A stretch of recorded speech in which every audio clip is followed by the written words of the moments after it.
Olá, meu nome é Mark Nazarov. Olha, essa vai ser a terceira gravação que fala da Terceira Guerra Mundial.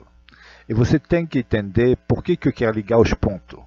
Para você entender por que Brasil, Estados Unidos e Israel vão ser aniquilados pela Rússia. E por que a Terceira Guerra Mundial vai começar na Ucrânia. Todo mundo já ouviu falar do Partido Nazi-Fascista de Kiev, da guerra no Donbass, da anexação da Crimeia. O que vocês não sabem, como já falei muitas vezes, que o Joe Biden e a família Biden são aliados do Partido Nazi-Fascista da Ucrânia, do fascista de Kiev. A família Biden, Hunter Biden, a família Biden é aliada dos partidos nazi-fascistas de Kiev. E como Adolf Hitler tinha um sionista atrás dele, o Partido Fascista de Kiev também tem um aliado, que é o próprio Israel. O sionista também financia e apoia o Partido Nazi-Fascista de Kiev. E o terceiro, os evangélicos, o Bolsonaro, a família Bolsonaro, que apoia também o nazi-fascista de Kiev. Então essas três nações estão por trás da massacre no Donbass e da futura guerra também contra a etnia russa. Porque os fascistas nazistas de Kiev, eles fazem aquela lei, agora que o Biden não está no poder, uma lei que tira os direitos da etnia russa, tira o direito básico. E como eu já falei, a etnia russa já vive no território ucraniano faz mais de 700 anos. Então o governo fascista quer tirar o direito da etnia russa e fazer até campo de concentração para colocar a etnia russa, exterminar a etnia russa. Estamos falando de uma limpeza étnica no território ucraniano.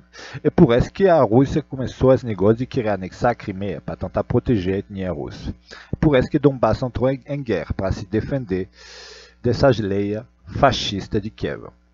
Essas leis que diziam que a Rússia não pode nem falar seu idioma nas escolas. Agora as leis impedem a Rússia de votar, saúde, educação, qualquer direito básico. O russo perdeu.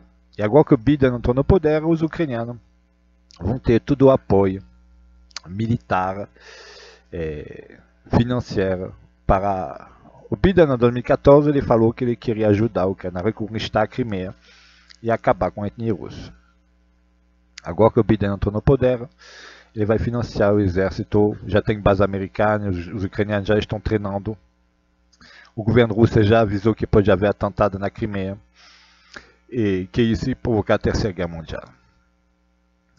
Mas quem financia o governo fascista de Kiev? Israel, Estados Unidos, o próprio democrata Joe Biden e o Brasil, da família Bolsonaro também, os evangélicos, também apoiam o fascista de Kiev. Então essas três nações vão ser aniquiladas na Terceira Guerra Mundial. Você tem que entender por que vocês vão ser aniquilados. Se você não entender essa gravação, escuta a gravação com o Bolsonaro e a família Bolsonaro quer repetir as leis da Ucrânia e parabenizou Poroshenko para o massacre de comunistas de Donbass e que a inteligência da Rússia já sabe que a família Bolsonaro apoia demais e gosta demais dos fascistas de Kiev. E como a Rússia vai defender a etnia russa e atacar a Ucrânia, se tem atentado na Crimeia, a Rússia vai responder, vai atacar a Ucrânia, vai saber que os americanos estão por trás, que os brasileiros estão por trás, que os sionistas de Israel estão por trás, e a Terceira Guerra Mundial vai ser chumbo grosso para todo mundo.